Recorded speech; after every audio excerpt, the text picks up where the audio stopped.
A biosfera é o conjunto de todos os ecossistemas que existem no planeta Terra. Então, a gente pode subdividir ou organizar eles de acordo com as suas semelhanças. Então, a gente subdividiu esse grande conjunto de ecossistemas em 3 grandes grupos chamados biociclos. Então, os biociclos são conjuntos de ecossistemas com alguma semelhança. Esses biociclos da biosfera da Terra estão divididos ou organizados da seguinte forma.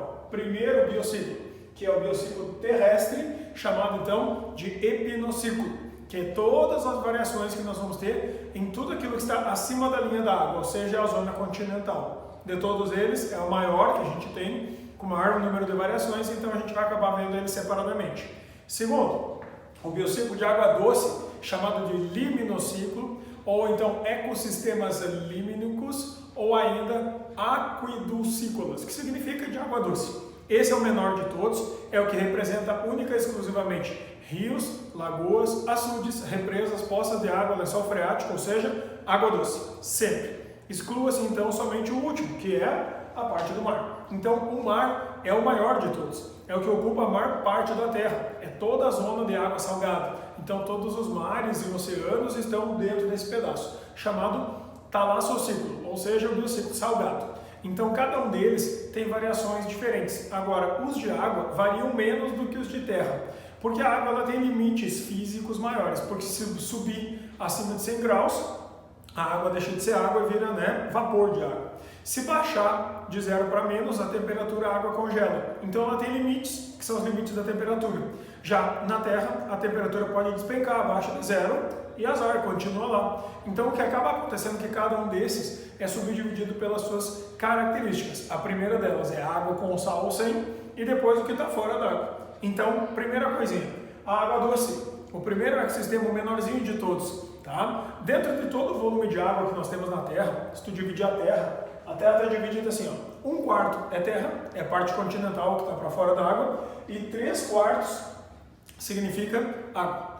Aí, desses 3/4 que é água, 75% da Terra que está coberto de água, a gente tem, subdividindo esses 75%, 97% que é água salgada e só 3% que é água doce. E desses 3% que sobram então para a água doce, para o liminociclo, a gente sabe que mais ou menos assim tem 1% que é água possível de se consumir, que é água passiva de consumo, que dá para ser potável. Então, nesse caso é um volume de água bem pequeno, que se estima que ele deve girar em torno de 1 km3, ou seja, isso é água doce para o mundo inteiro poder beber. É pouca água, tá? Então, essa água doce, como ela está na natureza sob diversas formas, como riacho, cachoeira ou lagoa, nesse caso, a gente subdivide o liminociclo, ou águas doces, da seguinte forma. Primeiro, todos os rios que a água flui de forma muito lenta e gradual, chamado províncias lênticas, ou seja, são águas calmas, águas onde a taxa de evasão é baixa, onde a gente sabe que a taxa de circulação de água é quase nenhuma, ou está parada ou está andando bem devagarzinho. Isso é província lêntica. Nesse lugar, a tendência, obviamente, é a gente ter maior número de seres vivos que possam se aderir ao fundo do chão, por exemplo, algas que possam se prender no fundo. Dependendo do caso, e dependendo das condições locais, a gente também pode ter lugares com alta taxa de decomposição, o que pode diminuir o oxigênio local. Isso é o que acontece em pântanos, por exemplo. Ainda, a gente pode encontrar um segundo tipo de ecossistema dentro da área do liminociclo, que são as províncias lóticas. Se a lêntica era água lenta, a lótica é água turbulenta. Então a água movimentada, cachoeiras, rios com grande vazão, onde a gente tem então um volume de água que se mexe bem mais rápido. Quando acontece isso, a gente poderia pegar e exemplificar no mesmo local as duas províncias ao mesmo tempo, que seria o seguinte: se eu pegar uma represa de água, uma usina hidrelétrica, por exemplo, a lagoa da represa, onde a água está parada e represada, representa uma província lêntica. Só que aí, quando a água passa pelos túneis da represa, onde vai começar a gerar energia nas turbinas, a gente passa a ter uma água que começa a correr em altíssima velocidade e nós passamos a ter uma província lótica. Então, resumindo, a província lêntica, que é a água parada, e a província lótica, que é a água em movimento. Em geral, a água em movimento, por causa da turbulência, tende a ter uma maior taxa de oxigenação. Sendo assim, águas mais turbulentas podem ter mais biodiversidade, especialmente de animais, por causa da disponibilização do oxigênio. Então, as subdivisões que nós temos do liminociclo estão relacionadas justamente à movimentação de água. Mas, se a gente sai da água doce e entra então na água salgada e passa então de todo o ecossistema de água doce, liminociclo, para a parte do ecossistema de água salgada, para os mares, ou seja, o número 2, o talassociclo, a gente vai ver que o talassociclo, na verdade, que é toda a água salgada que tiver na Terra, ele na verdade está subdividido de forma diferente, porque o mar é muito mais extenso, é uma área muito maior, então a gente teve que classificar de forma diferente. O mar, ele é subdividido principalmente pelas taxas de entrada de luz, porque a gente deve lembrar o seguinte, nas zonas mais próximas da superfície da água do mar, entra mais luz, então o que acaba acontecendo tem mais fotossíntese, então os ecossistemas começam as cadeias alimentares ali. Quanto mais profundo a gente vai indo, menos luz, menos produtores, menos fotossíntese, então tem menos comida disponível. Justamente por isso é que a gente chama isso aqui, esse corte, como se fosse um perfil de mar. Que significa, é como se a gente tivesse uma montanha que representa o desnível no fundo do mar e as diferentes profundidades de entrada de luz. Então, a gente subdivide primeiro por diferença de penetração de luz, né? A gente vai ter a primeira área chamada zona nerítica. Essa seria aquela que está bem perto da plataforma continental, aquela que está mais perto da superfície. Ela está subdividida em duas áreas de penetração de luz, que é a zona eufótica e disfótica. Bem no fundo do mar a gente vai ter a galera nadando, né? Então é a zona pelágica, que pode ser a epipelágica, a bate-pelágica e a bisopelágica. Então quanto mais na superfície, mais fácil de pegar luz. Sendo assim, na zona nerítica, a zona eufótica é aquela que em geral vai de 0 metros até 100 metros. Significa alta entrada de luz, grande quantidade de fotossintetizantes, como algas que ficam ali boiando. Aí, porque tem bastante algas boiando, então vai ter bastante consumidor primário, secundário, terciário. Os pequenininhos, os primeiros da cadeia alimentar, estão todos ali. Já de 100 a 200 metros, a gente já tem uma menor entrada de luz. Se tem menor entrada de luz, naturalmente menos fotossíntese. Mas ainda tem fotossíntese, então ainda tem produtores, consumidores primários, secundários, terciários. Às vezes tem mais consumidores? Tem. No mar, tu tem cadeias alimentares que são mais longas. Nessa hipótese, então, a zona disfótica, que vai de 100 a 200 metros, já diminui a entrada de luz, diminui a intensidade de fotossíntese, então a produtividade primária líquida reduz bastante, porque a quantidade de luz que está entrando também está reduzindo bastante. Agora, passou de 200 metros para baixo, até 2.000, 6.000, 11.000 metros, a tendência é zerar a luz. Então, da zona batial, que é de 200 metros para baixo, a gente vai ter uma região de entrada de luz zero, portanto chamado de zona ou região afótica, que é nada de luz. Então, eufótica muita luz, disfótica pouca, afótica sem luz. De 200 a 2.000 metros é a zona batial. Aqui já é tudo afótico, de 200 para baixo. Nesse caso, a zona batial, nós vamos ter indivíduos que vão ser consumidores, principalmente indivíduos que ficam nadando. Então, tu vai ter, de repente, alguns tubarões que vivem nessa área, polvos e tal, mas são animais que vivem já na ausência de luz. Nesse caso, na zona batial, então, não tem nada de seres fotossintetizantes. Então, daqui dos 200 metros para baixo, a gente classifica como lugares onde a gente vai ter de consumidores primários ausente, de produtores ausente, mas com muitos consumidores secundários, terciários, quaternários, até os seres decompositores. Então, em geral, passados dos 2.000, 3.000, 4.000 metros, a gente vai ter a profundidade ou zona abissal. O abissal normalmente está de 2 a 6.000 metros, onde tu tem planícies no fundo do mar que vão tendo um declive bem pequeno e suave. Agora, quando tem buracos profundos, assim, como as fossas marianas próximas das Filipinas, que vão chegar até 11.000 metros de profundidade, chamadas de zonas ou regiões adais ou zona adal, que seriam as fossas, que seriam, na verdade, pequenas fendas que vão até lá ao fundão do mar, no lugar mais fundo que a gente conhece do planeta.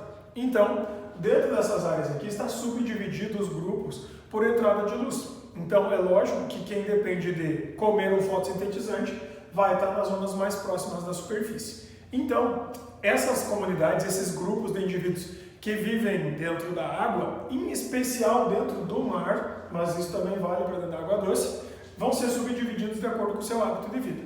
Primeiro grupo, que é o grupo que fica aqui predominantemente na zona eufótica, que é o grupo do plâncton. O grupo do plâncton, na verdade, são seres flutuantes. Só que ficar flutuando significa não ter escolha de para onde vai. Não tem como escolher se vai para lá ou para cá. Nesse caso, o plâncton é dividido em fito e zooplâncton, são seres que se a correnteza empurra para um lado, eles vão para onde a correnteza empurra.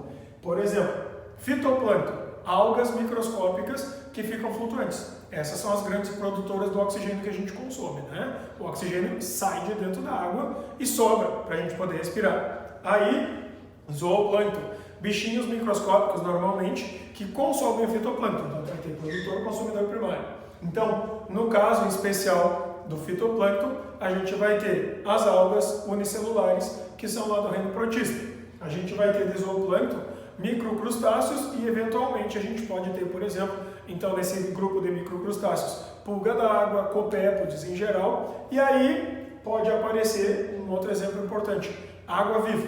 A água-viva é um quinidário que não tem opção de escolha, se a correnteza empurra para a margem, vai embora, né? Então, nesse caso, pertence também ao plâncton. No segundo grupo, a gente vai ter os bentos, ou seres bentônicos. Quem são esses? São indivíduos que estão no chão, no fundo. Não interessa se o fundo é aqui no fundão ou se o fundo é bem na superfície. O fundo é o chão, é o assoalho, é o piso do local. Então, os seres que estão no solo são bentônicos. O bentônico ele pode ser livre e andar pelo fundo, ou ele pode ser séssil, estar grudado ao chão. Como é o caso, por exemplo, daquelas possíveis algas que ficam aderidas ao chão, aqui assim, ó. E elas são seres bentônicos sésseis. O coral é um ser bentônico séssil, que significa indivíduos que estão no chão, estão no solo, estão presos. Mas nós temos também seres que não vão ser assim desse grupo e que vão ser seres bentônicos, só que pelágicos, livres, que podem andar, que é o caso, por exemplo, da estrela do mar, que é o caso, por exemplo, do siri, que anda pelo fundo do mar, que é o caso das bolachas de praia. Todas essas andam pelo fundo do mar, então são bentônicos, mas são livres, são pelágicos, são seres que se deslocam. Quem não está preso no fundo, quem não está no chão, quem não está flutuando, deve estar nadando.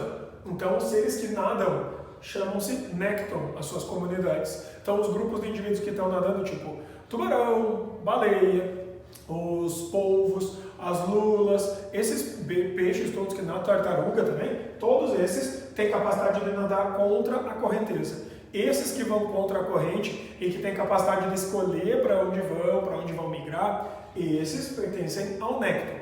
Só que dentro desse grupo de indivíduos que nadam, a gente vai ter uma classificação, especialmente por causa da questão da salinidade, que são os indivíduos estenalinos, que são indivíduos que não toleram variação salina, isso é especialmente para peixes de água doce, esses dificilmente vão aceitar essas oscilações de salinidade, e os eurialinos, que são os indivíduos que aceitam essa maior variação de salinidade.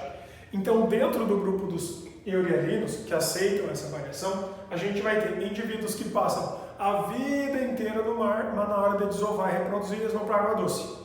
Esses aceitam essa variação, então eles vão. Aí tem outros que fazem o contrário, que passam a vida inteira dentro do rio, mas na hora de reproduzir, vão para dentro do mar. Então eles fazem essa inversão. Alguns animais que vivem na zona de transição dos manguezais, a zona de transição de estuários de rios ou do delta, da foz do rio, podem ser indivíduos eurialinos. Então, nesse caso, quando a gente tem um indivíduo que passa a vida inteira no rio e vai para dentro do mar para reproduzir, esse animal é chamado catádromo. Significa que ele aceita essa variação e ele tem prevalência dentro do rio, mas na reprodução ele vai para dentro do mar. A enguia é um exemplo disso. Agora, um outro exemplo super importante e famoso no momento, por causa do número de sushi, de restaurantes de sushi que a gente tem, que é o salmão. Esse passa a vida no mar, mas na hora de reproduzir e desovar, ele se vai para dentro da cabeceira do rio. E no dia que ele for crescer, ele volta para o mar. Aí quando ele tiver que reproduzir, ele volta para a cabeceira do mesmo rio onde ele nasceu. Sendo assim, esse indivíduo que passa a vida no mar e volta para dentro do rio para reproduzir, é chamado de anádromo. Essa nomenclatura, essa classificação raramente é perguntada, mas é importante saber caso você leia esse tipo de coisa. Então, os seres do plâncton flutuam, os seres dos bentos estão no chão, fixos ou soltos, e os seres do nécton nadam. Só que às vezes, tu tem aqui em cima dessa lâmina de água um passarinho voando, uma gaivota ou de repente um inseto. Todos os indivíduos que sobrevoam a área da água e se alimentam ou participam de uma certa forma dessas cadeias alimentares fazem parte então da cadeia alimentar. Sendo assim, eles entram dentro das comunidades que não estão necessariamente dentro da água, mas faz parte de todo esse conjunto de seres vivos. Esse último grupinho, então, que são os seres que sobrevoam o local, compõem um último tipo de comunidade, chamado de Neosto. Sendo assim, nós temos 4 grupos, 4 comunidades que participam dentro dos ambientes de água doce ou de água salgada. Plâncton, flutuantes; bentos, seres que estão no chão, no fundo, no assoalho, no piso; seres do nécton são os que nadam, e os seres do Neosto, que são aqueles que sobrevoam o local, constituindo os 2 primeiros biociclos, o de água doce e o de água salgada. Separadamente, nós vamos trabalhar com a ideia da parte da terra, todo o pedaço que estiver acima da linha da água, fazendo então o terceiro biociclo, chamado de epinociclo.